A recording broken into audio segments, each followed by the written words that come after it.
Hey everyone, welcome to the RotoGrinders Morning Grind Podcast. I'm your host, Stevietpfl. It's Thursday, it's October 26th. It is 2023. We're here to talk Week 8 NFL small basketball slate. So we're going to focus on football on here on Thursday's podcast. Joined as always for the football podcast by Keith Eys819. Keith, Week 7 in the books. We talked about how ugly it was potentially going to be on the podcast last week. And then we kind of got excited about the slate, but I wish I wouldn't have got excited about it. I had a terrible week 7. I'm ready for week 8. Yeah, week 7 wasn't great for me either. I was in danger of losing a bunch of money, but luckily the last play of the game, basically in the Chiefs game, I had Chiefs defense in cash. I was bordering on the cash line, and that interception pushed me over. So cash worked out for me. Tournaments, I didn't have really anything close. I had one Mahomes stack that was making some noise. Mahomes Kelsey obviously smashed. I was way underweight on Kelsey, but I did have one team that did okay. Other than that, it was pretty much a wash for me in tournaments, but luckily cash got there. So basically a break-even week for me. Definitely ready to move on to week 8. We've got NBA going on as well, which we were talking about a little bit pre-show. Triple J, massive chalk failing. Mobley, massive chalk failing. So tough night in the first big slate of NBA, but that's exciting as well. Yeah, excited NBA is back. Obviously we got NBA teams going. We'll probably sweat that a little bit, but week 7, all week I debated on Cooper Kupp or Travis Kelce. I made the wrong decision. So that kind of, and Keenan Allen. I was way overweight on both of them, and that's why I didn't have many tournament teams that were even close. No, so I had a 2-for-2 or 2v2 all week, and it was Cooper Kupp and Mayer at the tight end, and it was Kelce, and I think it was like Jonnu. So that was my 2v2, and like Mayer and Kupp combined for like 10 fantasy points, and Travis Kelce had a gazillion, so it didn't even matter what Jonnu Smith did because that 2v2, I got that one wrong. And I mean, like, looking back on it, like the situation for Mayer, we really liked it. And like Cooper Kupp having 2 catches, okay, moving on. Like, that's not going to happen again next week. So I'm not too concerned about that. Cleveland defense in a 39-38 game smashed. What a game. 39-38 Cleveland and Indianapolis, like wild. Jordan Love made the Denver defense look good. I tilted that. Sam Howell and the Washington Commanders made the Giants defense look good. I tilted that. We all know how much Robinson Jr. I liked last week. So, listen, it happens. We move on, and we get into week 8, 13 games, bye week off, no London games. A lot to talk about, a lot to get through. We're going to jump right in and get started here. We got, what's up, YouTube? Thank you guys for all hanging out with us. I almost forgot the chat was over there, and people are saying, what's up? So what's up, Yeezy, Richie, Paul, Gene Sebastian Roy. Did I say it right?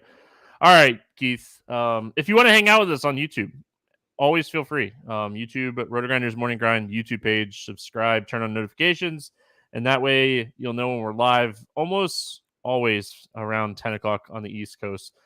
Rams Cowboys is where we get started. 45 total in this game. Cowboys a 6.5 point favorite. Right off the bat, Keith, we could talk about this situation.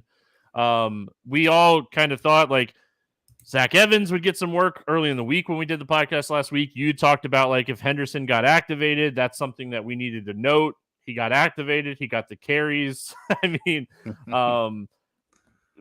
Puka had the Cooper Kupp game that we were kind of hoping for. He had 12 targets. He had like 150 yards. Honestly, like Stafford just didn't look great. It was one of his not like great games on the season. Back-to-back games where Stafford hasn't looked fantastic. What do you like here for the Rams? Yeah, the running back situation continues to be a mess. I said they had signed Darrell Henderson off the street like 2 days or the day before we did the podcast, I think. But he's been in this offense. He's been with McVay. thought there was a pretty good chance he would get some run. By the time Sunday rolled around, it was pretty evident that Henderson and Freeman were going to be the go-to backs. And neither of them are very good. They're super cheap again this week, but tough matchup against Dallas. Don't think I can get there. Like Henderson, basically, like he scored a touchdown last week, and he wasn't even in the player pool. I played a pinch of Royce Freeman. He was actually on that Mahomes team I was mentioning, which unfortunate that's where it laid. I only had like 5% of him in the entire week, but neither one are very talented running backs. Tough matchup against Dallas. Don't think I'm going there. It's all going back to Cooper Kupp and Puka Nacua. He's not going anywhere. Without Cooper Kupp, he was smashing. We talked about how we thought he'd still have a pretty big role when Kupp came back. And he's just a really talented receiver that can get open. He makes contested catches. I think that you have to have some interest here. Stafford has taken a step back, so I probably don't do the Stafford stacks against a tough Dallas defense. I know they're dealing with some injuries, but still feel they're an above-average defense. Parsons coming off the edge is just a problem for any offense. Rams' offensive line, not great. It's really just Kupp and Nacua. It's not going to be a huge target for me this week. Yeah, like I don't know if like Cooper Kupp is even like a top 10 wide receiver for me this week. When you're like considering price, and like I know that sounds crazy because like Cooper Kupp is just usually automatic. But I feel like this matchup just stinks. I feel like this is a spot we are really concerned about Dallas getting to the quarterback, Stafford getting hit a lot, this offensive line struggling against this Dallas front. Like Dallas pressures the quarterback second best in the NFL, and Stafford is already a guy that is running for his life back there. So I feel like this is a really, really tough spot for Stafford. And I don't want to touch the running back situation here. Dallas run defense is phenomenal. Pass defense is really good too. So like Cooper Kupp at 9K. I mean, I'm not going to say I'm going to fade him, but I mean, Puka at $1,100 more, getting the same kind of role. I mean, even the game against Arizona, he had 7 targets in that game. He just didn't have like the numbers. But like his season overall has been fine. He's actually has a little bit higher target share than Cooper Kupp over those 3 game span. So or it's really close. I don't know if it's over it, but it's really close. So I mean, taking some shots on Puka at a cheaper price tag on like CD runbacks, something along those lines, Pollard runbacks. Because I mean, it's a 13 game slate. We can be somewhat picky. I mean, I have a little bit of interest in like the Dallas defense in this game because, I mean, I really do think they're going to get to Stafford and we're going to see 1, 2, 3 stacks early. And I mean that always opens up interceptions and touchdowns. So I kind of have interest in the Dallas D. Let's talk about the Cowboys. I mean, if you're playing Dallas D, I don't mind pairing them with Pollard.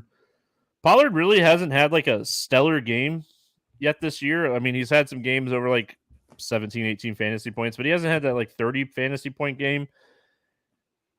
If they're ahead, I think they run the ball with Pollard, Keith. If they're behind, he doesn't come off the field, so he has that like upside of catching the ball. So like safety wise, I think his safety net is really solid. Floor is really solid for DFS. I think CD Lamb at 7,600, we know his ceiling is really high. So like this price tag is somewhat fair, but I mean, I don't love this game overall. Yeah, I'm not enthused with this game either. Pollard he hasn't shown the same burst. Like when he was playing behind Zeke, he looked amazing. Like he could be potentially one of the best backs in the league. And like we have not seen that from him now that he's stepped into this lead role. Efficiency has been a bit of a concern. The role is still really nice, though. He's playable. Definitely not a top target for me, though. I actually prefer him in games where Dallas is behind and throwing the ball a ton. I think that's where his upside comes from. CD Lamb is my favorite play here. He's appropriately priced. He hasn't received a ton of targets as much as we would like to see from him. He did have a 100-yard game last week, but no touchdown. The Rams defense has actually been better than anybody thought it was going to be. So this not one of my favorite games here. I think Ferguson is in play at tight end if you want to look for a cheap tight end. 3,600 has had a couple of nice weeks. kind of fell off the last two as well, but 3,600, I'm always willing to take shots at these 3K tight ends where one touchdown is really all I'm searching for. Yeah, I mean, for me on Ferguson, just in general, it's like he's playing a ton of snaps. He's just not getting a ton of targets. So I'm concerned about that. I will like Travis Kelce is facing Denver. Like that is just a primo spot. Andrews is facing Arizona. Like this might be a week, and like Kittle has Cincinnati, depending on like the injuries with like San Francisco. So like I don't know, tight end. This might be a week that we just kind of say, hey, we might need to pay up at tight end. Because I mean, I think the tight end position just overall this week is just absolutely loaded. It's just so good this week. All right, moving on. We got New England visiting my Dolphins. Disappointing Dolphins. 47 total in this game. Miami a 9.5-point favorite in this one. It's down to 46.5. Miami's still 9.5. Keith, talk to me here about the Patriots.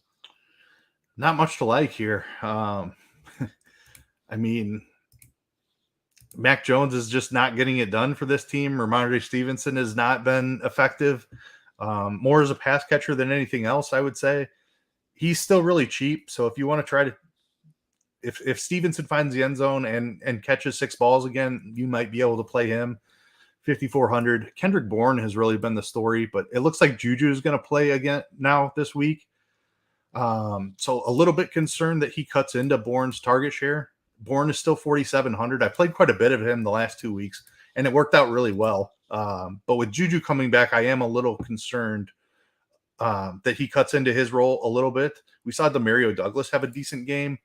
It's just like they're all really cheap, but there's nothing to get excited about here on this Patriots offense. They're probably going to be trailing depending on who plays for Miami. But even if Tyreek and Mostert sit, I still think New England's going to struggle here. Just not an offense to get excited about is really the only thing. I think you could take shots on Stevenson in tournaments just because like 5 to 8 targets, 4 to 7 catches is like something that's doable. He's 5,400. So I mean, like the price tag on DK makes a lot of sense for Stevenson. Like if he scores a touchdown and he gets 6 catches, I mean the yards at that point are just bonus. So at this price point, I don't mind Bourne. I will say like this wide receiver core just instantly got healthy, right? Douglas is playing now. Thornton got activated off the IR. He was out there playing the last couple weeks. I mean, they have way too many mouths to feed. I think like if you're playing anybody that's Bourne, I don't love it. If Hunter Henry ends up missing this game, he's dealing with an ankle injury. Punt tight end play with Gesicki, I don't think is the craziest idea. Going back into Miami here, facing his old team. He had 6 targets and 5 catches in week 2 against this team. So, and then like, as far as like, we keep talking about like how bad the Miami run defense is, like they got crushed week 1 against the Chargers. They allowed, I think it was like 235 yards or something. They haven't allowed over 110 rushing yards after that, like since that game. So like the numbers are a little skewed for the Dolphins for the Chargers game in game 1. So that run defense has been playing a little bit better. Just something to note. Like Miami's defense is getting healthier. I have some slight interest in the Dolphins defense in this game. 3,800 is a steep price tag, but I mean, it's Mac not, Jones. Yeah, it's Mac Jones. All right. Dolphins side of this game, you kind of already mentioned it. Raheem Mostert is dealing with an ankle injury he sustained last week. Tyreek and Waddle both banged up. Tyreek dealing with a hip injury. Waddle dealing with, I think it was a lower back injury.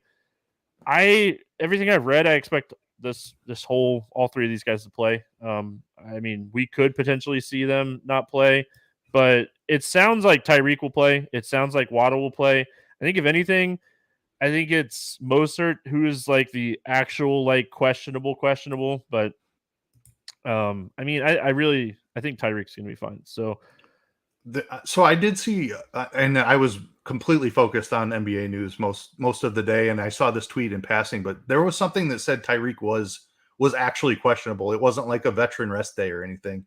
So definitely worth monitoring. But if you have a good read, like I know you're a Dolphins fan, you pay super close attention to the team. So glad to hear that. I was pretty concerned for Tyreek this week. The Dolphins have been very cautious with their veterans during practice during the week. And I mean, when you go full speed all the time, you have to be cautious every once in a while. So, I mean, we're recording on Wednesday night. If I had to guess right now, I think Tyreek plays. I think Waddle plays.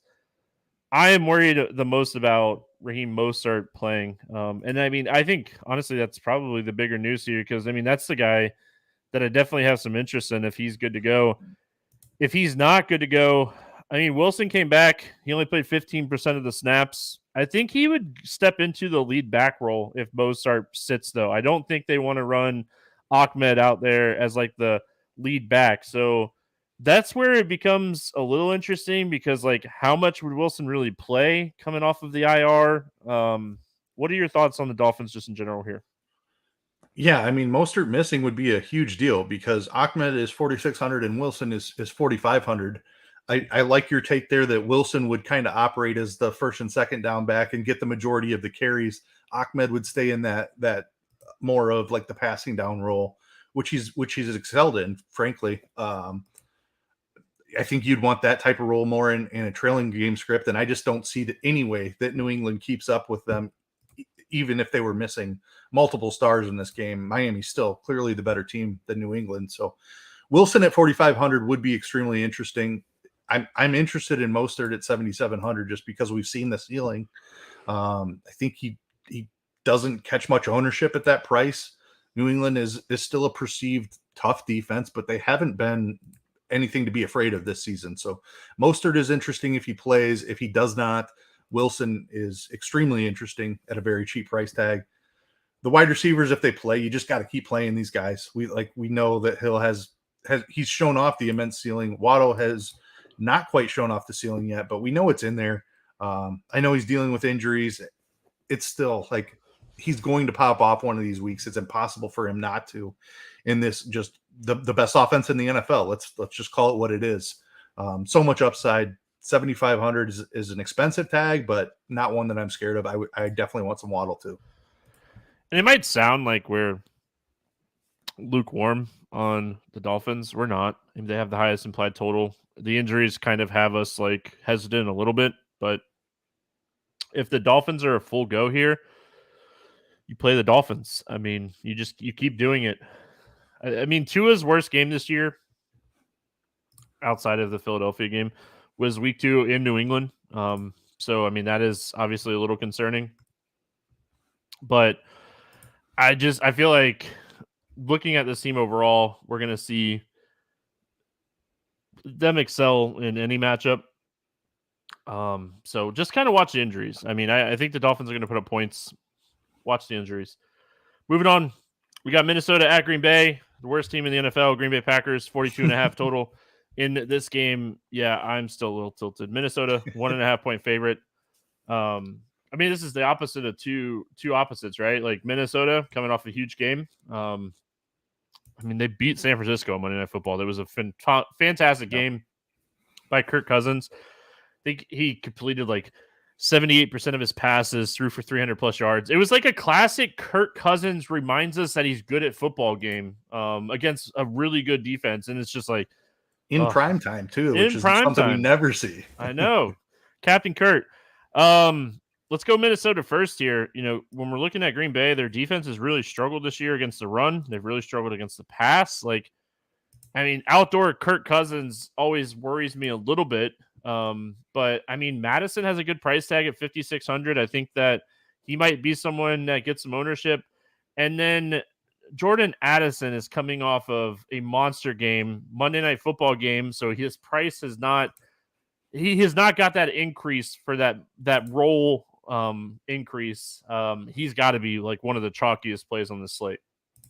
Yeah, Addison was absolutely on his way to smashing. He left that game for several minutes, ended up coming back, and he did play in the fourth quarter. But that catch at the end of the half or whatever, where he just basically took it away from the San Francisco defender and then ran it in for the touchdown. 10 targets. Like we knew someone was going to have to step up in Jefferson's absence. Yep. We knew that Addison was the far more talented receiver when considering guys like KJ Osborne. So definitely love Addison in this spot. Hawkinson is getting all the targets. I think you have to keep going back there. You mentioned Kelsey's spot. I think when I'm paying up, and Andrews as well for that matter. Hawkinson, I think, gets left out, but 12 targets last week. Don't sleep on him. This dude has a massive ceiling without Justin Jefferson. So very interested in Hawkinson as well. The running back situation, I think Cam Akers is taking over this backfield. Madison just has not been efficient. Akers is getting more and more run. It might not be this week against Green Bay, but it's just too much of a split for me to have a ton of interest here.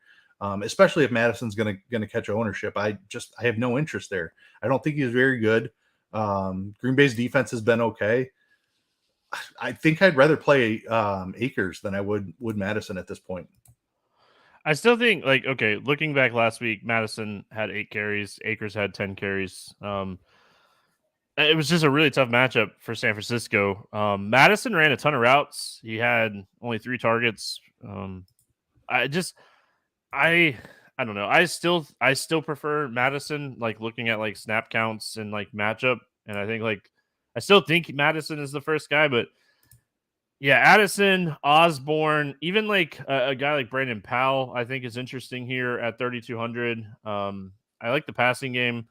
I know Hawkinson's dealing with foot injury. We'll have to kind of pay attention to that. He was definitely hobbled on Monday night, but because if he's out, if Hawkinson sits in this game, you could easily double stack Minnesota guys with or without Cousins. You could play. Yeah, Oliver would be super interesting if Hawkinson is out. He is talented. He's an awesome blocker, so he doesn't run a ton of routes. But if Hawkinson were out, man, there'd be a ton of opportunities available. Yeah, I think he plays though. He came back into that game. I imagine he suits up for this one. The tight end slate, man, just phenomenal. Let's talk Green Bay. I'm not allowed to talk about the Packers.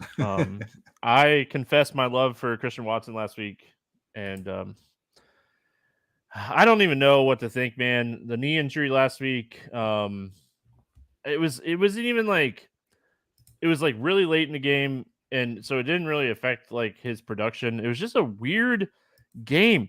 Only Green Bay can make the Denver defense look good. Jordan Love ended up okay. He didn't kill you. He put up, I think, 16 fantasy points. He was really cheap. What are we doing with this Packers offense? I mean, we expect Minnesota to score here. We expect Green Bay to be trailing in this game. Minnesota's defense is a middle-of-the-road defense. What are we doing with the Packers? I hate to say it, but I think you have to go right back to Watson. The blowout game is coming. He's going to blow up for 100 yards and 2 touchdowns very soon. I know he had Aaron Rodgers last year, but he's just too talented not to. If he can get past the injury woes, I still believe in the talent of Christian Watson. Jordan Love didn't have a great game last week, but this is a good spot here against Minnesota. They're a bit of a pass funnel. I was on a bunch of Aaron Jones as well last week. That he just wasn't healthy. You could see he was on a timeshare, very much on a pitch count. He was over on the sideline stretching his hamstring. I'm like, oh no. As soon as I saw that, I was like, this was not a great play. So I probably need to see a full healthy game from Aaron Jones before I go back to him. Not a great match. The Minnesota run D has actually been pretty decent this year. So I think I can leave him on the shelf, but I do have some interest in the passing game here. The spread in this one, I was surprised. Green Bay opened as favorites. It's been bet towards the Minnesota side, but I was surprised to see Green Bay favored in this game. I'm with you. I think they're going to be behind here. So it's pass catchers that I'm looking at. Watson is my favorite. Reed is really cheap. I don't mind that. He doesn't have the role obviously that he had when Watson was out, but I still think he's a talented guy who's the number 3, maybe number 4 behind Dobbs option in this offense. And then Musgrave at tight end, I think you just keep playing him as well. So he's still cheap. Hasn't had a huge game yet, but there's opportunity there. I could see him going off at any point too. I don't think he plays. Like he left the game with that ankle injury. That's one to watch this week. It was late in the game. I think it was like in the fourth quarter when Musgrave left, so it wasn't like it affected his production. I mean, obviously, could have been in there for a touchdown, but watch that news on Musgrave. I don't think I'd play like Kraft or any of the other tight ends. I just think that wouldn't either. It would bump up guys like Reed and Dobbs a little bit more if Musgrave were to sit. And like if I was gonna play running back, it'd be AJ Dillon. And like I don't think you need to. I mean that AJ Dillon's like ceiling. I still don't think is enough.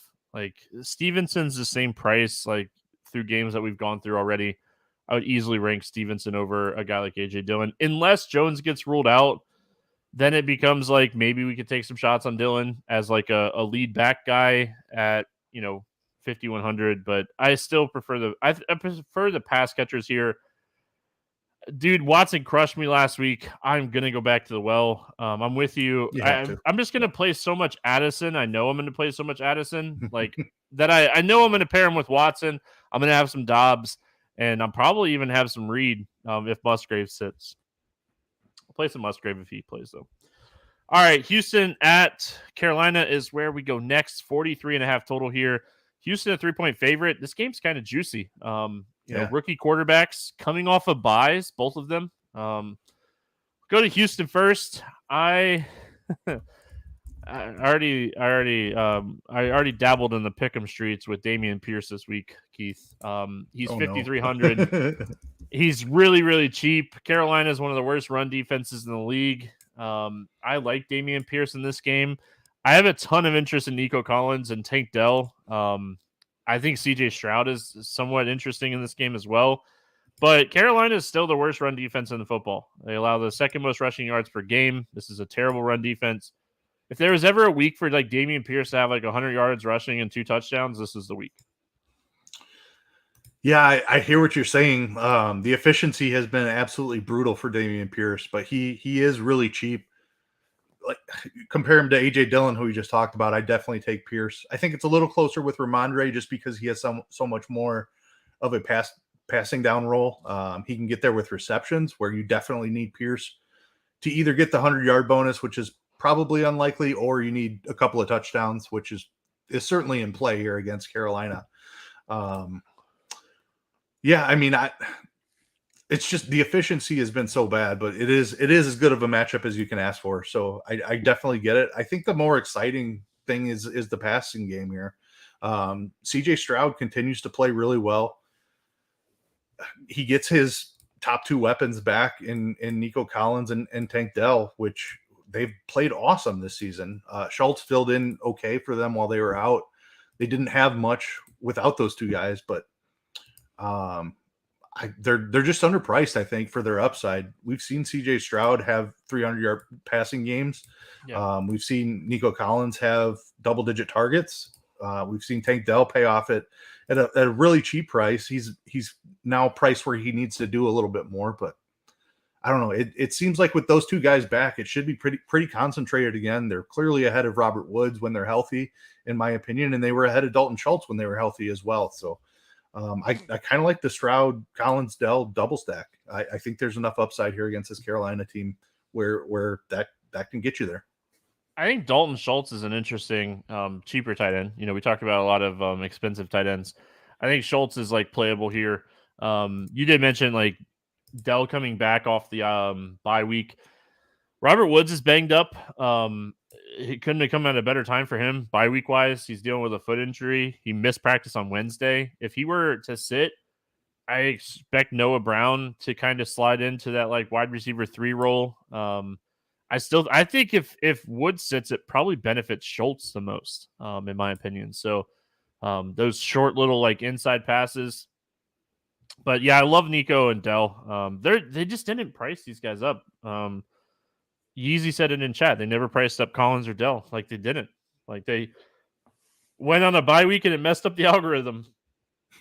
we get to take advantage of it. So the question is like, how much Adam Thielen is too much Adam Thielen? Like I'm not stopping. Like I have played this guy every week after week 2. I didn't believe, like, after week 1, I was like, Week 2, I was like, all right, I like it. And then I've played him every week since, and I'm not going to stop now. He's $2,000 too cheap if he continues to get, 13 targets a game. I was going to ask you, what's the price when we stop playing Adam Thielen? You mentioned Puka Nacua had the Cooper Kupp game. Adam Thielen is straight up putting up Cooper Kupp numbers at this point. Yeah. He's had double-digit targets in 3 of the last 4, caught 11 balls in 3 of the last 4 games. He's scoring touchdowns at an incredible rate. 6,600 is way too cheap for this role. I expect Carolina to be trailing again, as I do in probably every game this season. And Thielen is very obviously the number 1 option in this offense. It's not even close. 6,600 is too cheap for this role. Houston looks like a legitimately decent team, and Carolina looks like the worst team in the NFL, regardless of what Green Bay did last week. Carolina is actually the worst team in the NFL. Adam Thielen is just going to get fed when they fall behind. So we just keep playing him. I think if he gets to like 8K, that's when we are like, all right, it's Adam Thielen. He's 8K. It's rookie quarterback. But I mean, we look at this and we're like, all right, was week 2 a fluke? Was week 3 a fluke? All right, he did it again in week 4.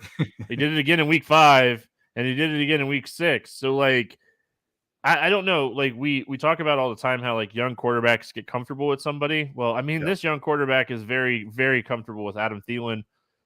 It gave Adam Thielen a week off, as far as, a bye. I mean, it's so hard to say, 6,600 for a guy that's put up 30 fantasy points in 3 of the last 4 games is not worth it. I mean, this game should be a great game script for him too. I mean, I think Houston gets up in this game. I'm with you. So right back to the well for me on Adam Thielen.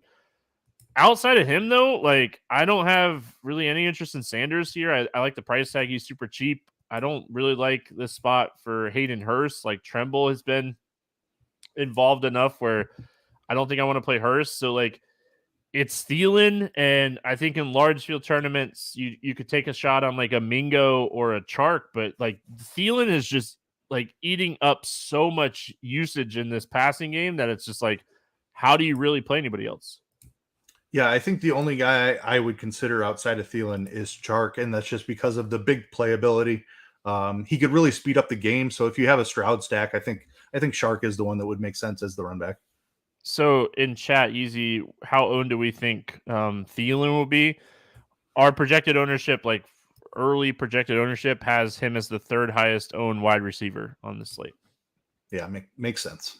Yeah, and I mean, I feel like it comes in lower than we expect. I really do. Because everyone looks at it's a 30-year-old wide receiver. Nobody wants to do that.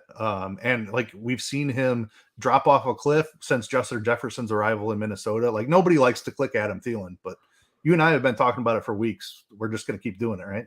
I am. I mean, I don't see a reason not to. And if he burns me, he burns me at this point. I'm so far ahead on Adam Thielen dollars. It's just how do you look at this role and say he's not worth this price point? I mean, that's what I just keep coming back to when it comes to Adam Thielen. And honestly, there's young guys around him like Mingo and Marshall. They're talented. They're very, very talented.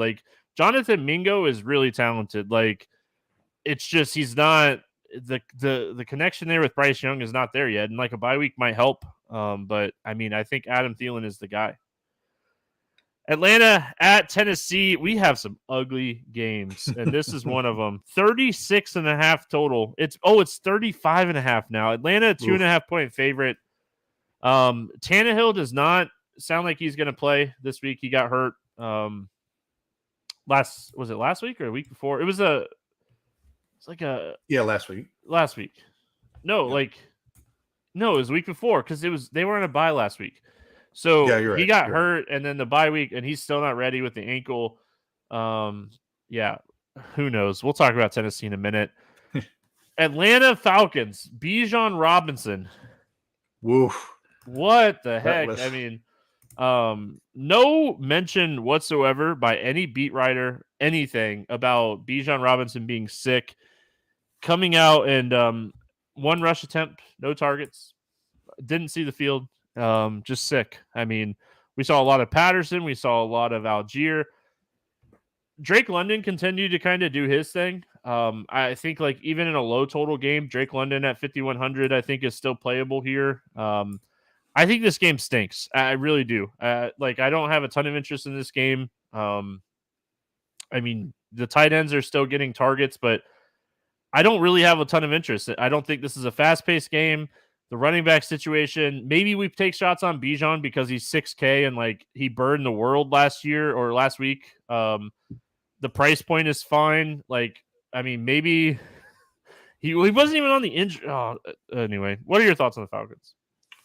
Yeah, this is an ugly game for sure. With the quarterback situation on the other side, you think Atlanta's playing from ahead here? I mean, if we get Malik Willis, Atlanta's playing from ahead here, right? Like, I think it's gonna. They've said that like it's gonna be kind of like. I think Willis is expected and Levis to might split. Yeah, Willis is expected to start, and if he struggles, Levis might play. But they're both they're going to play both of these guys. I feel like I don't know. I feel like on Sunday we're going to get Levis is starting, and he's going to play a majority of the snaps for what it's worth. Yeah, we'll see what happens with the Tennessee side of this, but Atlanta side, I'm with you. It's London that I'm really the most interested in. I feel like Atlanta plays from ahead here, but Tennessee is still a very good run defense, and it's such a split backfield now. If they're up 10 points, I don't think they're just turning around and handing it to Bijan Robinson. Like Algier is definitely going to be involved. I expect Cordero Patterson is going to be involved a little bit. There's like just too many mouths to feed in this backfield, which is just so brutal because I believe that Bijan Robinson is one of the most talented runners in the NFL. I don't trust the role right now. So even in a game I think they can pull away and win comfortably, I don't have a ton of interest. London at 5,100 I think is still fine. You could talk me into some Kyle Pitts and Jonnu Smith even. Like both of them have a very solid role. They're still in the 3Ks. Just not a ton of excitement here on this game at all. This game stinks. I mean, it's going to be a slow-paced game. Both teams are going to try to run the ball against good run defenses. Like, don't get too excited about this one. So it'll probably be like 35-32. But I'd be shocked if this game goes over even 35.5. Tennessee side, like we obviously, I mean, Hopkins, his target share is phenomenal. He's 5.5K, but like, there's been reports that they like alternate series between these guys. Yeah. Like, how do you get in rhythm even as a wide receiver with two guys kind of rotating at quarterback? I think this is a terrible situation for everybody involved for Tennessee. If anything, Derrick Henry on FanDuel where like touchdowns are dependent, but like I am probably going to fade Tennessee and I'll probably play a little Atlanta defense here. Yeah, I think Atlanta defense is definitely a great play. I don't have any interest in Henry. I don't have any interest in Hopkins. I don't trust either one of these quarterbacks. Even if Tannehill was playing, I wouldn't love the spot for them. But if it's Malik Willis and or Will Levis behind center, there's no chance I can touch this Tennessee offense. I would play some Hopkins if Tannehill was playing at 5,500. But I mean, unless we see a lot of change in this situation, it's just a situation I want to stay away from. If they do announce like Levis is going to start and he's going to play a majority of the snaps, you could play some Hopkins. He's just too cheap. Atlanta pass defense is kind of where you want to attack. So I think that's where I would take shots is like, if Levis is going to be the guy, I would take shots. But I mean, I don't know. Willis. I was just going to ask you if you had any interest in Willis because I think you play him as a run back on Atlanta stuff more than you do. Like you certainly don't need to stack him because of his rushing ability. Yeah. Yeah. You're playing him basically as a running back and he's 4,700. We'd have interest in a running back at 4,700. 50 yards on a touchdown on the ground would not surprise me at all, regardless of how bad he is at throwing the football. But I mean, we tried this so many times last year. I feel like, I don't know. Was it last year or the year before? I can't remember. But yeah, he got a couple of starts last year, I think. It wasn't fun. Yeah, I don't know. I struggle. I just struggle with this game as a whole. Maybe like the alternating quarterback thing. Like it just, I don't want anything to do with that. I don't want anything to do with that. New York Jets and Giants, 36.5 total. Jets a 3-point favorite. One of my favorite plays on the entire slate is Breece Hall. I love this spot for Breece Hall. Like, we're seeing a different Jets team. Like, this team's not giving up just because Aaron Rodgers is out. A lot of injuries for the Giants. I think Breece Hall has a Denver type of game. 150 plus and a touchdown. I think he's going to have a monster game. I think he's one of the top running back plays on the slate. Yeah, I love that call.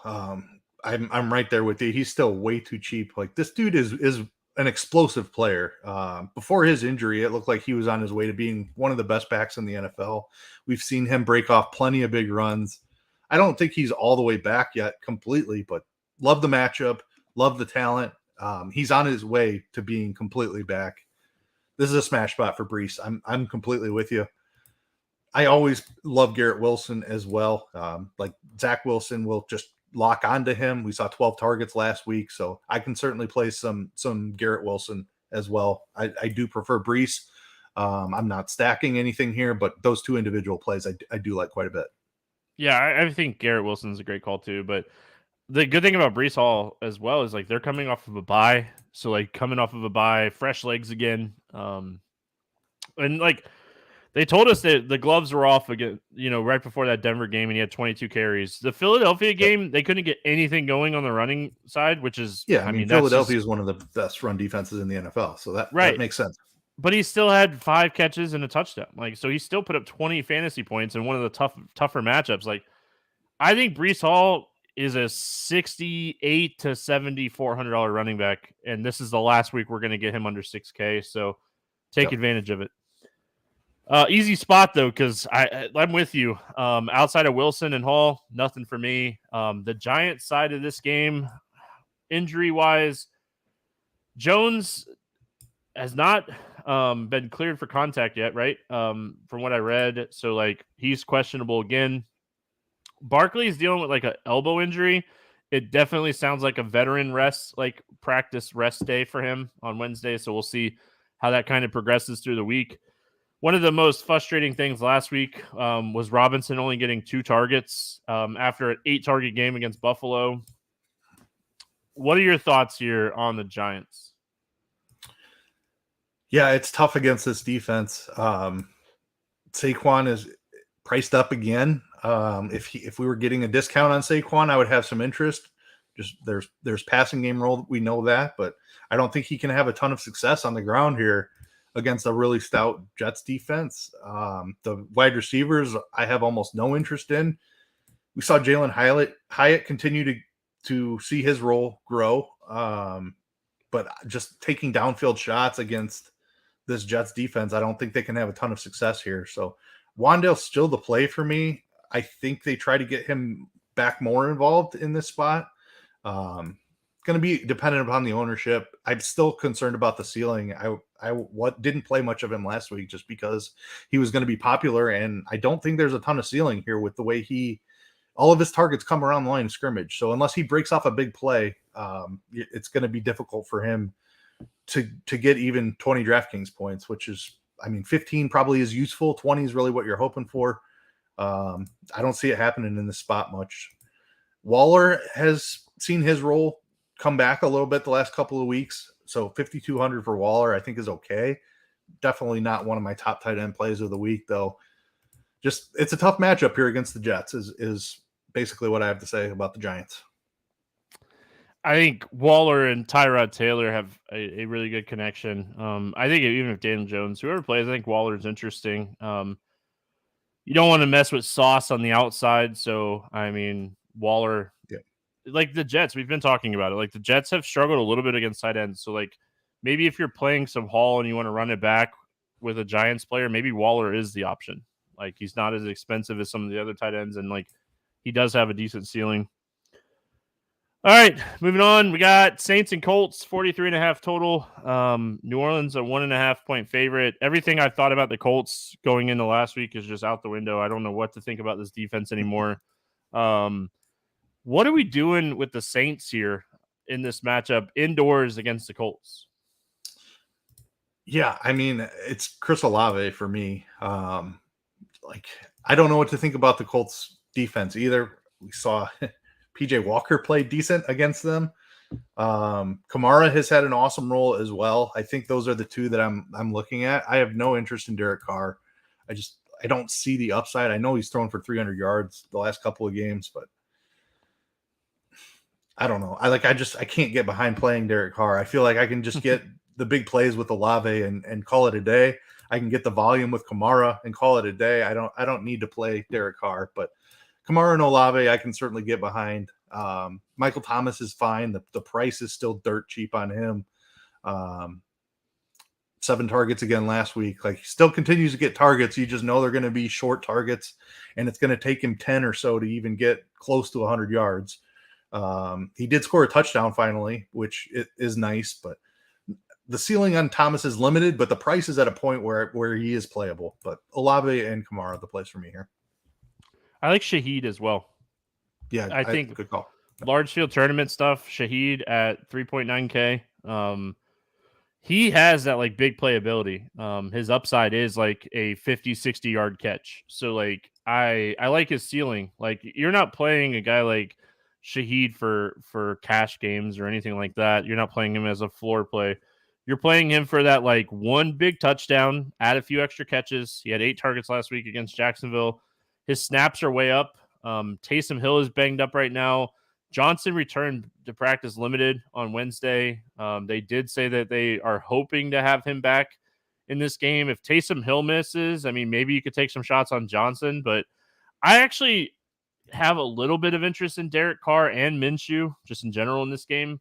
Cheap quarterbacks stink this week, and we are captain cheap quarterbacks, but I mean, this is a really tough week not to pay up for like a Hurts or a Lamar or a Mahomes, because I think cheap quarterbacks just are not as good this week, initial research wise. Colts, Gardner Minshew, best defense in the NFL. The Cleveland Browns, Gardner Minshew, 305 yards and 2 touchdowns, ran in 2 more touchdowns, 34 fantasy points. Keith, I'm so tilted. I've played Minshew every start this year. I'm like, there's no chance I'm playing against the Browns. The Browns were my highest on defense. They still had a good day. Minshew Mania went off last week, man. I mean, Pittman, I did talk about Pittman last week on the podcast and how, I was really interested in like his target role. He had one big play and that saved his day. He was not doing anything until that touchdown. Downs continues to be very involved with Minshew at quarterback. The thing that we have to remember about last week, Minshew threw the ball 23 times. 23 times. That's how efficient and how many big plays they had last week. Talk to me here about the Colts. Yeah, I mean, it's a tough situation. Another tough matchup here against the Saints D that's been very good. But the targets are concentrated. I think that's extremely important here. The Downs role has been quite a shock, and he's been amazing with those targets.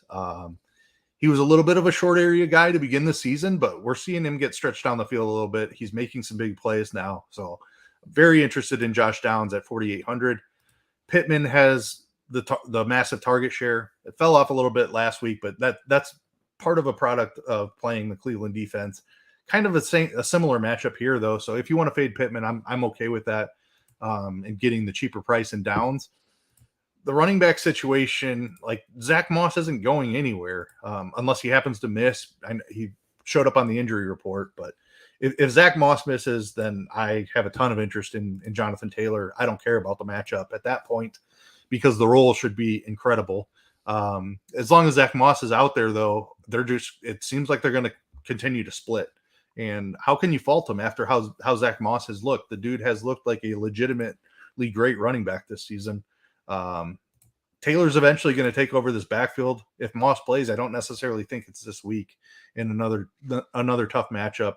I'll probably sprinkle him in just in case they like Moss is active and then either re-aggravates an injury or just they decide that this is a week where Taylor's getting all the volume. But other than that, not a ton of volume. It's a sprinkle large field tournament play at best.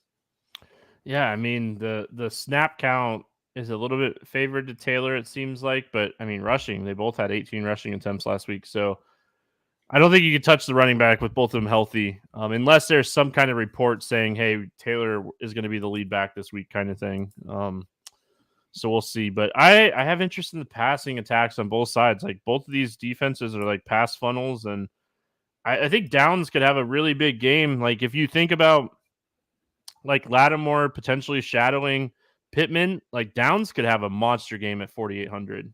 And Granson is banged up right now. He's in the concussion protocol. So like a lot of potential here. I don't think I want to play Ogletree for what it's worth. I think that like a Downs would be the guy. I don't think I want to play Pierce.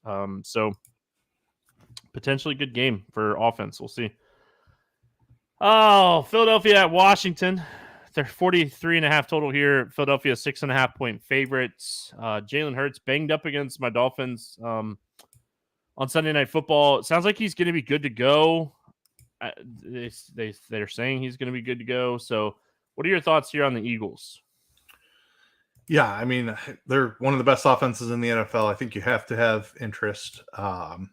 Hurts should be fine, I think, in this one. They're like I like the spot for the Eagles. AJ Brown is priced up. I think that's fine. Like we've seen the massive volume from him come back. 15 targets last week.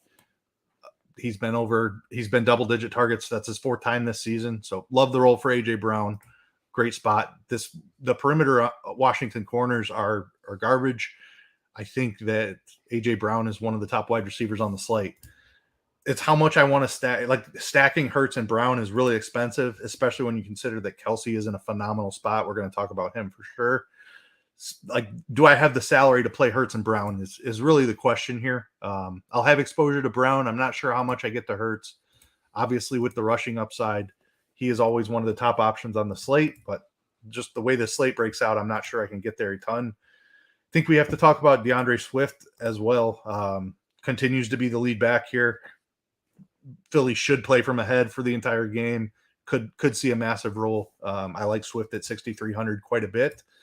Devontae Smith is in play. Dallas Goedert is in play. Neither of them will be guys that I'm targeting a ton in tournaments. Goddard's role has been really nice here the last couple of weeks. I do want to mention that, but 4,600, I think I just find a way to get up to the top tier. Andrews and Kelsey are going to be my main target, so I probably don't end up with that much exposure to Goddard. But the role has increased here the last couple of weeks. Yeah, I think Goddard is fine at 4,600 if you're not getting up, or if you're double tight end. This is definitely where you could get double tight end if you wanted to. So I don't mind that situation. I mean, yeah, I think like depending on how many teams you're building, like you're gonna play some Hurts, you're gonna play some AJ, and you're gonna play some Devontae. This is a week where these like top 3 or 4 quarterbacks all have 30+ point upside. So it's hard not to have interest in those guys. The only thing I'll say about Swift, I like the spot a lot for him. The touchdowns concern me. So I think like if you're playing DeAndre, it's probably more on DraftKings than it is on FanDuel. Like the touchdowns are the concern. Like Jalen Hurts is the goal line back. You know, they get Gainwell, red zone touches as well. Swift has looked so efficient, and he's done such a great job out of the backfield. But I mean, just his touchdowns are it's what's killing his ceiling. 18 points is fantastic. Don't get me wrong, but like, are you winning a GPP with 18 points from Swift? Probably not. Washington side, hey, I can tell you who I'm not playing this week. I'm not playing Brian Robinson Jr. Dude, so when we talked about this game last week, and when I talked about Robinson Jr., I said on the podcast so many times I thought like Washington was just going to control this game. They looked awful. They looked so incredibly terrible. I don't want to go back to the well in Robinson. I think Terry McLaurin is one of the best tournament plays on the entire slate, though. We know the Eagles can get beat on the outside. We know they're going to pass funnel. We know Washington's going to be trailing in this game. Terry McLaurin's 5,300. If Samuel doesn't play, you could double stack McLaurin Dotson with Hurts and play the unique quarterback double stack on the other side of the game. What am I crazy here on the Washington side, Keith? What are your thoughts? No, I love that Hurts McLaurin Dotson call like that. Like I love doing that type of stuff. Like if Hurts throws for 2 touchdowns and runs for 2, maybe he doesn't bring and Brown catches one of the touchdowns. Maybe Brown ends with 80 yards on the touchdown. He doesn't quite get there for 8K, but Hurts has 4 touchdowns. He smashes, and then Philly is up big, and McLaurin and Dotson are coming back on the other side. Nobody plays that way. Like they pair their quarterback with one of his own pass catchers rather than the opponents. But when you have a unique situation with a guy with as much rushing upside as Jalen Hurts has, that's exactly when you can do that. Love that call. I think you could play Sam Howell in this spot too. He's going to make mistakes. He's going to take sacks. But Philly's more than likely going to play from ahead here. We've seen Washington drop Howell back up to 50 times in games this season. So if cheap quarterbacks, I think Howell is in play. Like we don't love a ton of cheap quarterbacks, but there's upside here. We've seen him put up massive points when they're coming from behind in a couple of games. It was actually against Philly earlier this year. No, it was against the Bears. The Bears is the game I'm thinking of when he put up like 20 fantasy points in the fourth quarter against the Bears. This Philly defense is obviously nothing like the Bears, but I mean, if he's dropping back that much, it just raises his upside. So I do have some interest in Howell. I love the McLaurin call. I'm completely with you there. And then we'll see if Samuel sits. I think Dotson is very much in play. It gets tougher if Samuel plays. I think you can play him for sure. But yeah, I have interest in the passing attack only here. Probably I want either Brown or Hurts on the other side, but I definitely want some exposure. I think McLaurin's just too cheap. One of the reasons that I think you can get Lamar, Andrews, or you can get Kelsey this week is just like there are a lot of underpriced wide receivers in my opinion, and I think McLaurin's on that list. So all right, moving on to our final 1:00 game. We have a ton of 1:00 games this week. I think there's 9 of them. Jacksonville at Pittsburgh is where we go next. This game has a 41.5 total. Jacksonville's a 2.5 point favorite. Watch the weather here. I know there's been a little bit of mention of like potential weather in this game. I'm going to pull up Roth's report really quick. Just winds, chance for rain. So, yeah, we'll pay attention to it. Rain doesn't bother me as much. Let's go Jacksonville first. I know ETN's expensive, and I know you and I have been like trying to fade this guy and be underweight on this guy lately, and it hasn't worked. Is this the week we play him and he stinks? But I mean, Yep. how do you not like this spot for ETN this week?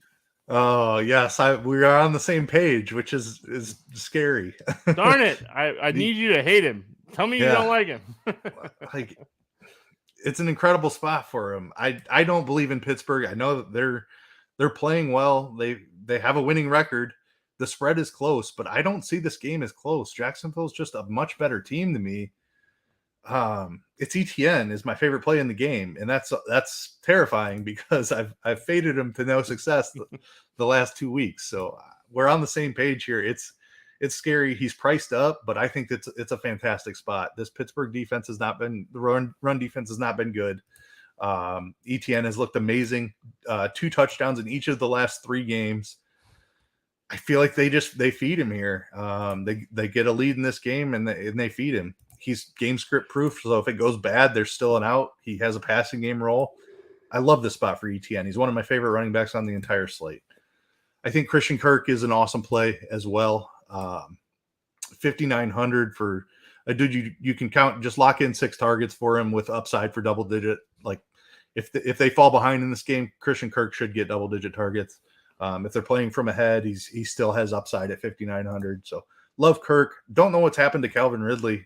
We thought we had nailed this receiver situation week 1, and it's gone completely downhill since then. Calvin Ridley just hasn't had a huge role here recently. So probably off him until we start seeing some more targets. Like not only has his role diminished, but Zay Jones, who was running as the wide receiver 2 for the beginning of the season, has been out the last couple of weeks as well, and Ridley still can't get targets or put up any production. So I need to see it from Ridley before I go back there. The Lawrence play, I'm not sure that I get to that. 6,200, I think, is a very fair price. He's dealing with that injury that I think is potentially impacting him a little bit. Like we saw him still rush 8 times against New Orleans, so he's probably okay. I don't know if I want to double stack him. I don't think he has quite the rushing upside where I want to single stack him. So I guess Kirk and Ingram would be the 2 stacking partners that I would go to if I was going to double stack Lawrence. But really, it's ETN's my favorite play by a decent margin. I like Kirk a ton as well. Still lukewarm on if I'm playing any Lawrence stacks. Yeah, the only reason I might get to some Lawrence stacks here is just because I do have interest in all 3 pass catchers, right? Ingram, I think, is a potential mid-range tight end play. He has at least 7 targets now in every game since week 2. So, I mean, like his role with whoever has been at wide receiver is like locked in right now. Christian Kirk and Calvin Ridley are both just too cheap, in my opinion. So, like, I mean, that's why I think we get exposure to Lawrence this week. I mean, I prefer Kirk with you, but I mean, I feel like there's just like Calvin Ridley blow up game is just incoming. Like it's just going to happen again. Like it's coming. I think overall ETN, my favorite play. If I'm not playing ETN, I don't mind getting exposure to this pass offense because I mean, in our brains, we want to think Pittsburgh Steelers defense good, but like the numbers this year for Pittsburgh Steelers defense are not good. So I mean, we have to kind of adjust to like what we're seeing this year instead of like years and years and years of the Steelers defense just being good. Pittsburgh offense. Deontay Johnson returned last week. He had 6 targets. It's good to see him back. And I mean, Pickens still had 8 targets. And Pickens had like, I think he had over 100 yards receiving as well. I mean, pairing either Pickens or Johnson with one of the Jacksonville guys, I think is fine. With Firemuth on the IR, I don't think I want to play Connor Hayward. I just prefer taking one of these wide receivers. If I was going to play a running back, it'd probably be Jaylen Warren. I don't think the 13-game slate Warren necessarily has the ceiling we're looking for. Yeah, same thoughts. It's Pickens and Deontay for me. I do like Pickens' price tag at 5,600 quite a bit. Johnson is fine at 5K as well. In a game we expect him to be trailing, he could see a ton of targets. So Deontay at 5K, perfectly fine. Pickens, the big play upside, definitely like him. Not touching running backs. Like it's still a split backfield. I'm not sure either one of these guys is good. I'm not sure Kenny Pickett is good either. So I feel like Jacksonville leads in this game pretty handily, and I just want run backs here, and it's Pickens and Deontay Johnson. Yeah, and like it's not like the Jacksonville defense is bad either. You know, they're a really solid defense. You could potentially take some shots on Jacksonville defense with like ETN stacks here if you really wanted to, because like ETN just doesn't come off the field. So Keith, I mean, we have interest in Johnson and Pickens. Do we have any interest in Pickett at 4,900, or do you think we just save the money with the wide receivers and pay up at quarterback? Yeah, I think we just play the wide receivers. I don't see Johnson and Pickens getting there together, which is what you would need for Pickett to kind of get there as well. I could just see one of the wide receivers, whether it's Deontay catching 10 passes or Pickens a long touchdown. Like the wide receivers can get there and Pickett can still have a mediocre game. Pickett throws 3 touchdowns, all 3 to those 2 guys. I mean, I think a double stack could work in that scenario, but I think that's asking for a lot of things to happen. So yeah. Just the 4,900 price tag was like cheap quarterbacks stink this week. I mean, they're just not good. Oh, you know how much I love cheap quarterbacks. It's like punt and catchers. Cleveland at Seattle. Speaking of cheap quarterbacks, 38.5 total in this game. Seattle a 3.5-point favorite. Sounds like PJ Walker is going to play quarterback again this week. I know like Watson is dealing with like all these tests and stuff. We like the matchup. Seattle's defense, not great. They've gotten a little bit better. Like they're progressing a little bit. Ford, doubtful. Broke off a huge like 69-yard run and then like proceeded to have 5 more yards the rest of the game last week in that matchup against the Colts. So like if you played him, he got there. Hunt is banged up. He's dealing with like a thigh injury. If Ford sits and Hunt plays, do we have interest in Hunt? Is my first question. Amari Cooper at 6,200 seems a little priced up now. What are we doing with Njoku's hurt? Like, what are we doing with Cleveland here? Yeah, I'm pretty sure Ford is sitting this one out. Yeah, They he's diagnosed doubtful. it. Yeah, I mean, high ankle sprains, that's not usually a 1 week thing. I think you have to have a little bit of interest in Kareem Hunt. We know he has ability out of the backfield. Cleveland's defense is good enough to keep him in this game, especially just Geno Smith, another guy that crushed me last week. We'll talk about him in a second. Cleveland's defense can keep him in this game, I think.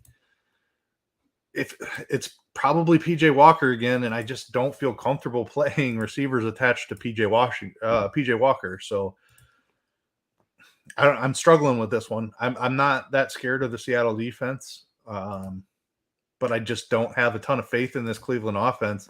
Hunt is about the only guy that I feel comfortable with just because of his role. I feel like he's game script proof if Ford is out. I don't think Strong came on at the end there and took some carries late in the game, but I think Hunt very clearly runs as the lead back, and I think he's the pass catching back as well. So Kareem Hunt is about the only play I'm interested in. Elijah Moore, I guess, is worth mentioning. And Njoku's always in play too, but again, tight end is pretty strong this week, especially at the top end. Elijah Moore, I don't know. We just keep waiting on this guy. Haven't seen it a ton, but as a run back, I think he's fine just because he could catch 6 or 7 balls if they get behind. I think he's a good pivot off Cooper. Cooper's 6,200, Moore's 4,100. You save the 2,100. And you run back a Seattle like Lockett or Metcalf or however you're like. I know what happened last week with the Colts, but like Cleveland's still, in my opinion, and a lot of people's opinion, the best defense in football. So I mean, it's one of those games where maybe you play a little Kareem Hunt, maybe you just play Cleveland's defense and just stay away from this game. Like you don't have to pair him with a running back. Like can Hunt carry a full workload with the thigh injury that he's been dealing with for a couple weeks? Like I think that's a legit question. So, if Strong gets 10 carries and Hunt gets 18 carries and doesn't score as a chalkier running back, I mean, I think there's ways to just say, hey, I'm going to play Cleveland defense. I think this is going to be a low scoring, slow paced game. And I'm going to bet on some sacks. I'm going to bet on Geno throwing the ball a little bit against this defense. But for me, it's Elijah Moore. It's the Cleveland defense, and it's not a lot else. I just don't have a ton of interest. And I don't have a ton of interest in Seattle. Like Walker's banged up. Charbonnet is banged up. Metcalf practiced fully, but Cleveland has been phenomenal against wide receivers this season. I know what happened last week with Downs and Pittman, but I mean, this is a really, really good defense. Yeah, I mean, completely agree. Well, what do you have thoughts on Seattle? You playing Seattle? Sorry, I was a little distracted. Could you tell? No, you weren't distracted. You're not talking to the projections team about basketball anymore. It's okay. Yeah. So Geno Smith was just he played okay in the first half. He turned into a pumpkin or something in the second half. He had an awful second half. I believe he scored negative fantasy points in the second half. He had a fumble and an interception. It was brutal. He was cruising. I had a ton of them. Oh, yep. It was very difficult, but this matchup here is a completely different story. Cleveland's been awesome, like you were saying. I don't know. I don't know if I can go back there after getting burned so badly by him last week. Probably not doing any stacks. I think he's a guy you want to double stack, and I just don't see the upside against an elite Cleveland defense. So I can play Metcalf or Lockett as one-offs, by themselves, but I don't think I want to use Geno as a stacking partner. Running back situation, if Charbonnet comes back, the upside on Walker is capped as well. It's a tough spot for Seattle here against Cleveland. I will say if Lockett sits, if Lockett is out with the hamstring injury, I think you could take shots on Jigba here at 4,300. I could see him be used in the slot and stuff in this game and see 7 to 9 targets at 4,300. So I think Jigba potentially in play. Just, I mean, at that price, like if Lockett sits, I think we both agree like Jigba would be the guy that would kind of step into the Lockett role. Yeah, I mean, I just built so heavy with JSN because I thought there was a chance Metcalf was going to play and everyone or was not going to play, and everyone was going to say, "Oh, DK probably plays." That worked out really well. Like he looked awesome. So even in a tough matchup, I agree. JSN still a little bit too cheap.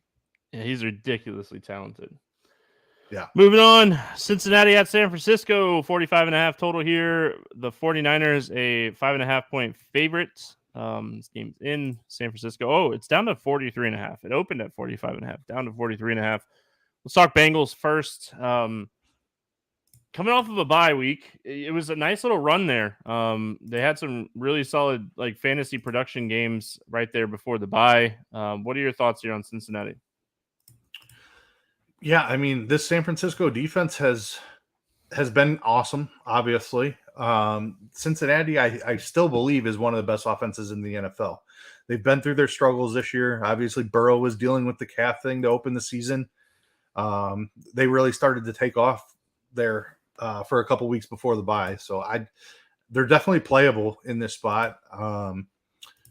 How much exposure? Like I don't know if I want to run out Burrow double stacks against a really good San Francisco defense, but I certainly have interest in Jamar Chase and his potential for a massive role at 8,100.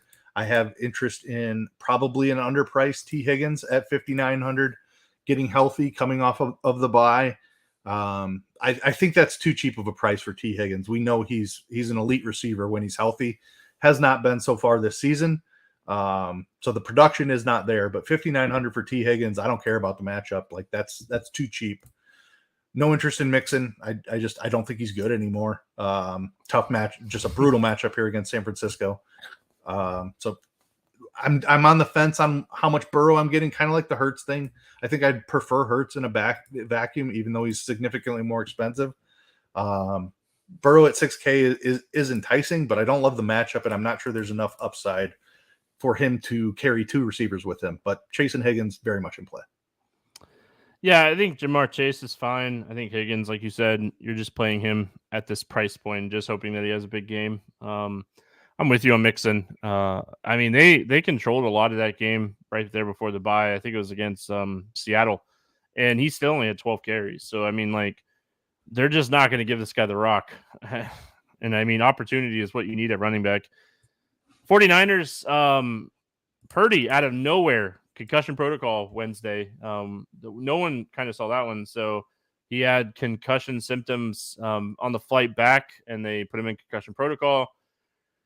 I mean, Sam Darnold playing quarterback is what it sounds like. I don't think Purdy's playing. Like just being in the protocol this late in the week, like we have not seen anybody play in the from the protocol in the same week. Like from the things I was seeing on Twitter, it happened on like one of their quarterback sneaks, and he took a shot to the head. And he played horribly after that. So unfortunately, they let him back in the game after that play. Through two bad interceptions after that. He didn't look like himself, is what I was getting from Twitter today. And just watching the game, he didn't look like himself down the stretch. Like you thought, no problem, San Francisco's coming back to win this game, and Purdy just made two really bad throws and threw away the game. So I don't think he plays in this spot. So Sam Darnold is probably what we're looking at here. 4,300 Sam Darnold. I mean, you could do a lot worse at 4,300. Christian McCaffrey, did they get this guy 30 touches in this game? I mean, that the Cincinnati's run defense is bad. They allow the fourth most rushing yards per game at 142. I mean, Christian McCaffrey is not 100%, but dude, that man was gutting it out. He's 9,200. We have some really good studs on this slate. Deebo Samuel, he won't play in this. They already said he won't play. I mean, it's really hard to trust Sam Darnold, but like Kittle is still 5,400. Ayuk is 7K now, which is a really tough price point. Thinking like Sam Darnold at quarterback, I think you could play Kittle. I don't want to not say that I'm not going to play some Sam Darnold just because I mean, quarterback, if you're not paying up for like one of those top end guys, like it's kind of tough, but you could play Sam Darnold you could probably play him with Christian McCaffrey and just hope the production is through the air, like on dump offs. And Christian McCaffrey gets Sam Darnold there at 4,300. So I don't know. I don't know what to think here on the 49ers side of things. Yeah, I trust Shanahan and I trust the offense. Darnold is a capable NFL quarterback. I don't know that he's not going to be bad teams that like he was a part of. Did. Yeah, I think that Darnold is no different than Minshew to me. Darnold makes more mistakes, I would say. Minshew's a little bit safer because he tends to keep the ball over the middle and like he plays it safer than Darnold does. I suppose is the best way. Like Minshew has a better floor, but I feel like Darnold has some ceiling here. This Cincinnati defense, I'm not afraid of them. 4,300. I think I'm going to play some Darnold. Still definitely working my way through the slate and trying to figure out my exposures and everything, but I'm interested just because of the talented pass catchers he has around him. Kittle, I think, is very much in play. Ayuk is in play at 7K. And the other thing is with a cheap quarterback, I don't think you even necessarily need to double stack.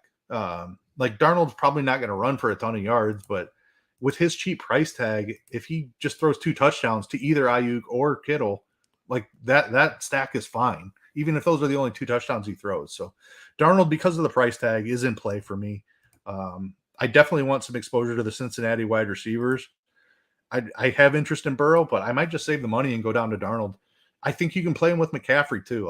Like McCaffrey catching a pass out of the backfield for a touchdown is definitely not out of the question. So very interested in the pass catchers. I think I probably only play one with Darnold because of ceiling related concerns. But I am interested. I'm going to have to go back. I know they played together with the Panthers. I'm just curious, like we had so many, we had so many like games where Christian McCaffrey just was like the guy. And I mean, with Devo out, I have a hard time not seeing that like type of production here. And like Sam Darnold just getting there by like dumping it off to McCaffrey. I mean, I was trying to like quickly. So in 2001, when they were playing together for Carolina, I mean, Sam Darnold had 1, 2, 3, 4, 5, 6 games inside the top 17 in fantasy points at quarterback. I don't know, out of I think 12. So I don't know. The price is the thing. 4,300 for a quarterback is like really, really cheap. I mean, really, really cheap. So, Keith, Sam Darnold, he's too cheap. He's just too cheap. Like I would have loved to open the slate and saw like Sam Darnold at like 5,500. Not even like having that conversation, but 4,300. Pairing him with like Christian McCaffrey, like it's just the price. He's 4,300. If he throws for 200 yards and 2 touchdowns at 4,300, like if the rest of your team does its thing, man, like, and that's not even saying like this guy, he has rushing upside. Like he has the rushing upside. He'll run the ball too. So like, I don't know. All right, moving on. He might be in play for cash. I think so too because of the price tag. Yeah, the price. We have so many cheap wide receivers this week. Don't get me wrong. Like if you want to go to like the cheap wide receiver route, I get it. Moving on, Kansas City at Denver. Yeah. Hey, guess what? The Chiefs are not going to make the Broncos defense look good. Kansas City's a 7.5 point favorite here, 46.5 total. They have the second highest implied team total on the slate. Pacheco, Rice, Kelsey, Mahomes. MVS had a touchdown last week. Patrick Mahomes had 300 plus passing yards in the first half of the game against the Chargers. Let's talk Chiefs. What's not to like here about Kansas City outside of maybe Denver not keeping the game close? I mean, even if it's a blowout, I still think that the Chiefs are in play, especially like tertiary pieces like Rashee Rice. You mentioned the MVS touchdown. He's still 3,200. Like he caught a 46-yard touchdown pass. Like that's what you need from MVS. You can probably sprinkle him in. let's not bury the lead, though. This is a supreme matchup for Travis Kelce. We saw him go absolutely nuts last week. I don't see any way that he doesn't do it again here this week. I did not have Kelce last week, and that's part of what crushed me. It's hard not to play him coming off of that game into this matchup. Denver has really been just destroyed by tight ends. Kelce is the best that there is. 13 targets, 179 yards last week. Kelce is the best play on the slate. I love Pacheco as well. I think Kansas City plays with a lead. He should get a little bit more volume than he did last week. We saw him like 16 to 20 touches for a few weeks there. So the volume was a little concerning last week. But Kelce was just doing his thing. So they kind of they kept going with that. Mahomes was having an awesome game as well. I think you can go right back to Pacheco. This is a phenomenal matchup for Pacheco. Let's see here. What else? Like Hardman, maybe we should touch on that. I don't think I'm going there. He's going to be a gadget player at best. That's what all the wide receivers are. Yeah, Tony's the same thing. They're all the same Hardman thing. And Tony. Give me Rice and I think I'm on MVS now over. I know most of the time he's just going to run straight down the field and clear out the field for the underneath stuff. For Travis Kelce is exactly what he does. Yep. He runs a 9 route and clears out the field underneath so Travis Kelce can get 180 yards. But if he catches that long touchdown, he's useful. So I do think that MVS is in play. Haven't seen enough from the other guys. It's Rashee Rice would be the third option if you want one in the passing game. I just need to know if Taylor Swift's attending the game. Was that the correlation? Yeah, I mean, Yeezy nailed it. Is Taylor Swift in attendance? I mean, this guy's smashing with Taylor Swift up in the box. Him and Patrick Mahomes Taylor Swift and Patrick Mahomes' wife up there dancing, and I mean, listen, good for them. I hate the media around it, but good for them. If they're happy, I'm happy for them. Pacheco, I think, is someone that's really interesting here. I talked about last week about playing Pacheco and being different that way. That didn't work out. He didn't necessarily have a bad game. He didn't get anything going on the ground. It was just the volume. The efficiency on the ground and the lack of volume. Like in a game that they were winning comfortably, I was surprised by the lack of volume. Maybe it's just because he was struggling a little bit. I think he gets a lot more this week. They couldn't stop Patrick Mahomes. And Andy Reid is going to let Patrick Mahomes keep throwing if he's throwing for 300 yards in the first half. And that's just unfortunate for Pacheco, but that's how it is. I think Pacheco's in a great spot. Kelce is a fantastic play. Mahomes is a great play. The handshake made me nauseous. All right, Denver side of this game. I mean, Kansas City defense has been solid. They're going to be trailing. This is a spot we love as far as game script wise. I don't hate Russell Wilson this week. Just saying he's going to have to throw the ball 40 times kind of thing at 5,300. Kind of goes back to, do we prefer Sam Darnold over Russell Wilson, kind of thing, for $1,000 less. But again, I think cheap quarterback is kind of rough. I think Wilson he just played against this team. It was an 8-19 game. It was a rough game. I think this game's way different for what it's worth. And I think that we're going to see a lot more production from the Kansas City side of this game, which is going to lead to Denver playing catch up. I mean, Sutton seems to be wide receiver 1. He's 5,300 still. Again, another cheap wide receiver. Judy's getting his targets. I know we've read a lot about them actively shopping this guy. So I think Sutton is my favorite play here. I really wish they'd get Mims involved, but until the Judy trade happens, if it does happen, I'm not touching Mims. I really think it's Sutton, and it's Sutton, and it's Sutton. I think it's a really tough spot for Williams. If I was going to play a running back, it'd be Williams, and just hope maybe out of the backfield catching and stuff. But I think Sutton's the run back here. Yeah, completely agree. I was off the Mims stuff last week. I played way too much Mims the first 5-6 weeks of the season. Finally jumped off last week. Luckily, it did not burn me. I'm with you. We cannot play him until Judy gets traded. Sutton very clearly the top wide receiver. And he's basically the only play I'm interested in from the Denver side here. I don't think I'm playing Russ. I get he's cheap and he runs the ball a little bit, but this Kansas City defense is no joke. I'm a firm believer that they have a legitimately good defense now. I think I'm with you that Kansas City plays a much better game in this spot, even though it's in Denver this time. Kelsey was banged up in that last matchup. He's kind of rolling now. So like, I feel like Kansas City just rolls here. Just give me Sutton as a run back on the Kansas City stuff. That's all I'm interested in. I'll play some Judy too, just because I know I'm going to have plenty of Kelsey in this game. I know I'll have plenty of Pacheco as well. Like I'll mix in, I'll sprinkle in a little Judy, but Sutton's my main run back here. Game script wise, it's really good game script. Like we really think the Chiefs are going to play better.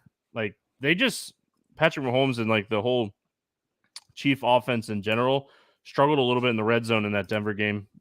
They had a ton of like field goals, right? If I remember correctly. So, all right. Moving on. Last game of the slate. We got Baltimore at Arizona. 44.5 total. Baltimore 8.5 point favorite here. Kyler Murray practiced fully Wednesday. They are on the second week of his 21-day window. We'll see. I don't want to say that he could potentially play. I think, obviously, I don't think we want to touch it too much, but Baltimore. We talked a lot about Lamar Jackson last week. He smashed. That was one of the things that we got right big time last week. He just absolutely smashed Detroit. Baltimore smashed Detroit. Baltimore exposed Detroit. They played a phenomenal game. Lamar Jackson did his thing. He didn't have to really do anything in the second half. Like he just played so well in the first half. I think it was 30-something to 0 or something at halftime. Mark Andrews, Lamar Jackson. Talk to me here about Baltimore. Yeah, some of us might have bet Detroit money line in that game, and that did not work out very well. I wasn't going to bring it up, Keith. That one was real dead right from the start. Baltimore goes up 28-0, and it was ugly scenes for Detroit. But this Baltimore offense we know is explosive. It's an awesome matchup here against Arizona. Going right back to the Lamar well, he's playing like an MVP candidate. He is my favorite quarterback on the slate. Like he's running a ton. He has passing upside. Love this spot. Mark Andrews and Zay Flowers are very clearly the top two targets here as well. Flowers price still not coming up. 5,600 is too cheap. We did see Bateman get involved a little bit more. He still only had 3 targets, but he was out there a little bit more. Aguilar caught a touchdown. I mentioned Aguilar was probably my second favorite wide receiver. He didn't do anything besides that, but he still continues to get end zone targets. For whatever reason, they trust him down there. I don't think I'm going back to Odell. He was more involved. He looked actually pretty good in that game. But it's still Zay Flowers for me. It's Flowers and Andrews are still my favorite too. I think they're clearly ahead in talent, and that's where I'm going. I'm going to have a ton of exposure to Baltimore. Trying to figure out what I'm doing with Odell and Bateman and Aguilar still, just because they're all under 4K still. But I know Flowers and Andrews I can trust. I'll play a ton of them with my Lamar stuff.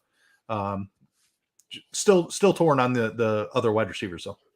I think if you're a multi-injury person, whether it be one team or like 3 inch max, 20 inch max, 150 inch max, however, if you play multiple teams and you're high on Lamar and you're going to double stack him, I think that is where you potentially take a shot on Beckham over Flowers and just hope that Beckham has the touchdown. It was his best game last week. That was his best game with Baltimore. It makes sense at the price. Yeah. He's just 3,800. Lamar is expensive now. We talked about Lamar being cheap last week at 7,600. He got a $500 price increase, probably still too cheap. I mean, if you're playing Andrews Lamar, it's an expensive stack. I think you could look at Odell Beckham as a third piece and just hope one of the touchdowns. Eventually they're going to reward Odell Beckham Jr. with a touchdown, right? They're going to design a play and they're going to get this guy a touchdown. I mean, I'm not saying that's a thing, but it's a thing. There's no way it's not a thing. There's no way that Odell Beckham is not over there sitting in the locker room with Lamar Jackson going, dude, I need a touchdown. Hook me up. I mean, he's not the type of guy to sit there silently. Yeah, we all know that. But I think just his price, like, and I think Flowers is the better play. I'm not saying that I don't think Flowers is the better play. I think Flowers is the better play. But if Flowers gets 5 catches for 75 and doesn't score, and Odell Beckham gets 50 yards again and 4 or 5 catches, but he scores the touchdown, he crushes Flowers because of the price. So I think in double stacks, I think that's where you could potentially get Odell Beckham, exposure. Arizona.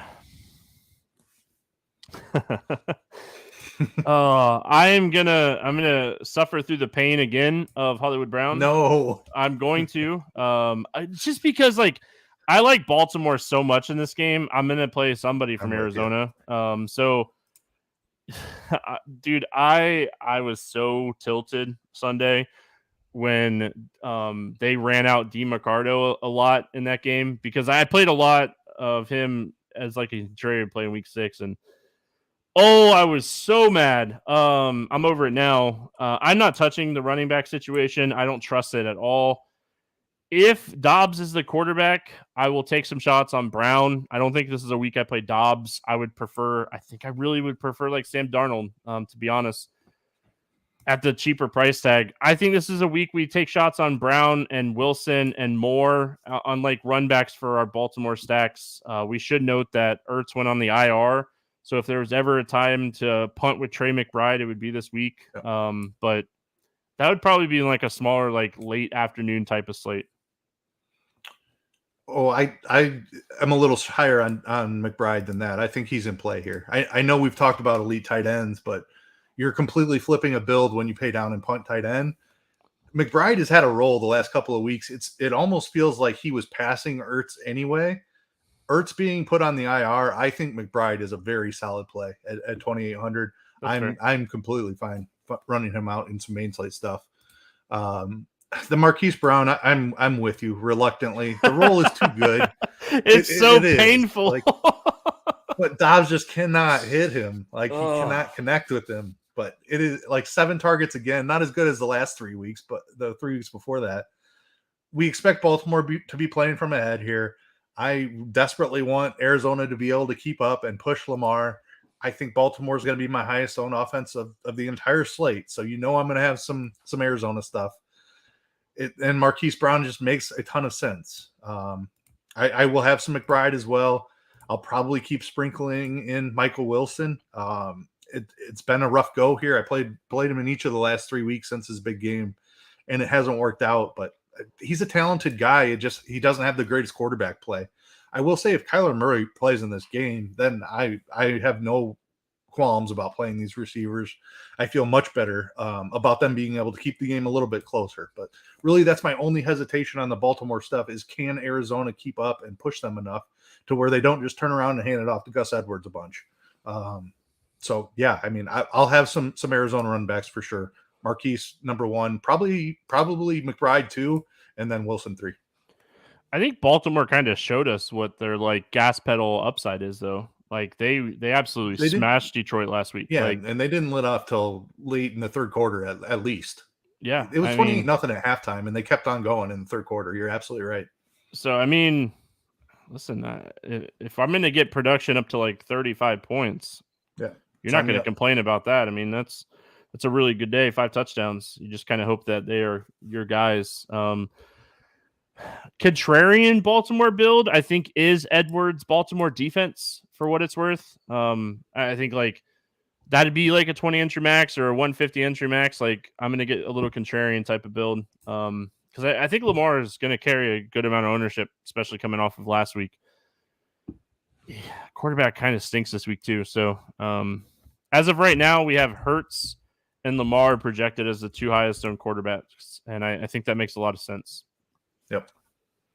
All right, morning grind game time, and then we'll get out of here. I know we ran long. It's 13 games. We do the best we can. Hopefully everyone enjoyed. Thank you if you did. And if you didn't, thank you anyway for listening. We appreciate you. Quarterback for 300-plus passing yards. Who do you got? I'm going back to CJ Stroud. I like this spot. It's a matchup of the top 2 picks in the draft. Carolina's defense is not going to offer much resistance. He gets his a weapon that he's been very successful with in Tank Dell back. So I like Stroud over 300.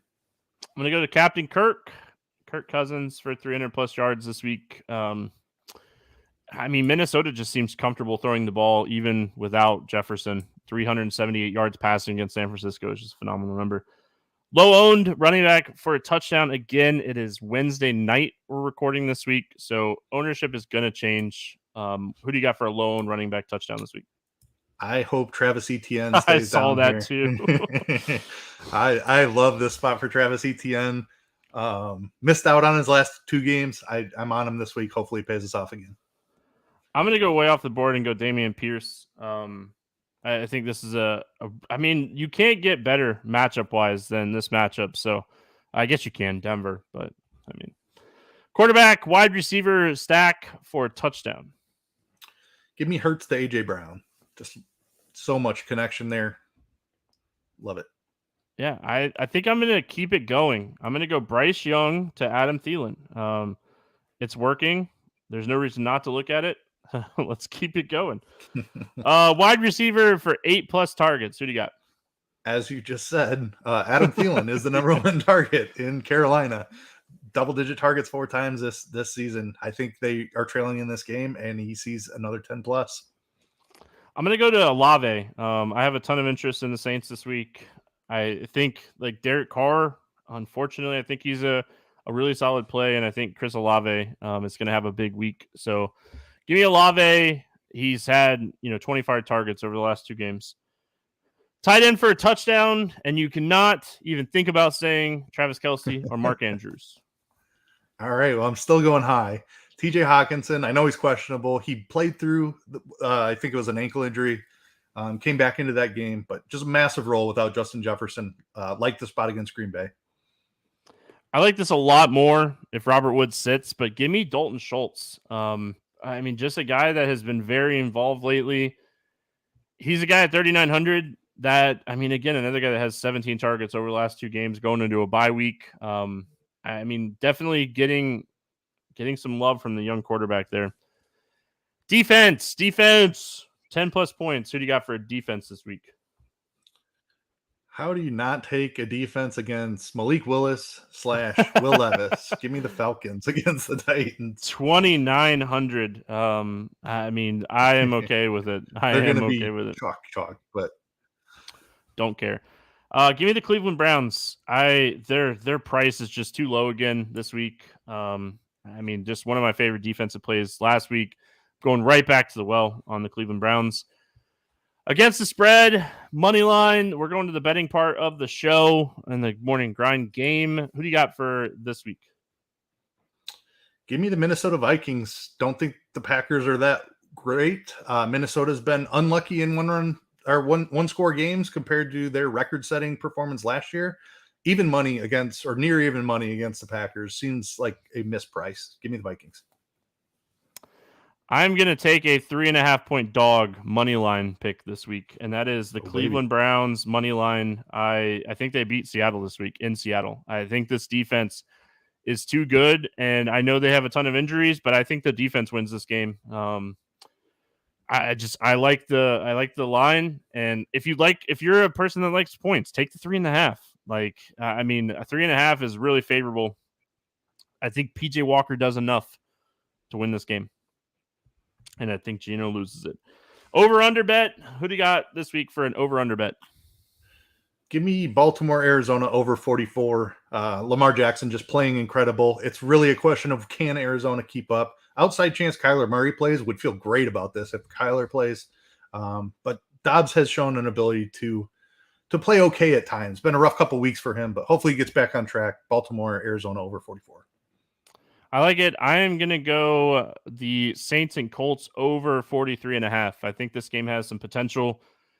I think Kamara is so good. Taylor's so good. Moss is so good. The receivers are good. It's whether or not Carr and Minshew play well. And I think pass funneled offense or defenses help both of these quarterbacks. So I'm going to go to these guys this week. Player prop. What do you got for us this week on the player prop? Travis Kelce over 72.5 receiving yards. This is the best matchup that you can possibly ask for. Denver defense is brutal outside of Patrick Surtain. They're not putting Surtain on Kelsey, so he should smash yet again. You said it was over 73.5? 72.5. Yeah, that sounds so low. Why does it sound so low? I mean, I was looking at a couple. I think I'll go with my initial thought. I'm going to go ETN over 61.5 rushing yards. We're on the ETN train this week. Bet365 has this at -110. Our projections have this around 68.5 yards rushing. And I mean, ETN just not coming off the field. Like, unless he gets hurt, he's been playing a ton of snaps. He gets a ton of rushing. And I mean, I'm just going to take the over in this good matchup here. Let's go to the Pick'em streets. What do you got for us in the Pick'em streets this week, Keith? Well, I'm scrambling because I have Travis Etienne over 61.5 rushing yards. But I will find you something else here real quick. Let me see. Ooh, I see a couple I like, actually. Jordan Addison still sitting at 57.5 receiving yards on Prize Picks. He was crushing, missed even some time in that game last week. I think that's a little bit too low. I like Addison over 57.5 quite a bit. All right. Well, I wrote down two. I'm going to give them both out because you didn't take it. I'm going to go Breece Hall, more than 66.5 rushing yards, and Terry McLaurin, more than 57.5 receiving yards over there on Prize Picks. Nice little 3-pick here that we can do with Addison, McLaurin, and Hall. And if you like the ETN and Kelsey picks, you can make a 5-pick over there on Prize Picks. They have all 5 of those up there as projections. Keith, any final thoughts before we get out of here? No, gonna see how these NBA games finish up. I got a decent team in the 888 that's in the money right now with Russell Westbrook going, so we'll see how that goes. But decent football slate here. We've got at least some good quarterbacks back on. We don't have to worry about the Geno Smiths. We can play some Patrick Mahomes, some Jalen Hurts, some Lamar Jackson, and maybe we can even spend down for some Sam Darnold. So interesting slate for sure. I think it's a week to pay up at quarterback, and I think it's a week to save some money at wide receiver. And not saying that, like, if you have the money for like Tyreek and Kupp and AJ Brown and Chase, like I'm not going to tell you not to play those guys. I think there's a ton of plays in the 5K range at wide receiver this week, and I think getting a Mahomes, Kelsey, getting a Lamar, Andrews, it's just phenomenal. So we're gonna get out of here. Hope everyone has a fantastic Thursday. We'll be back tomorrow talking NBA. Have a good one. We'll see you then.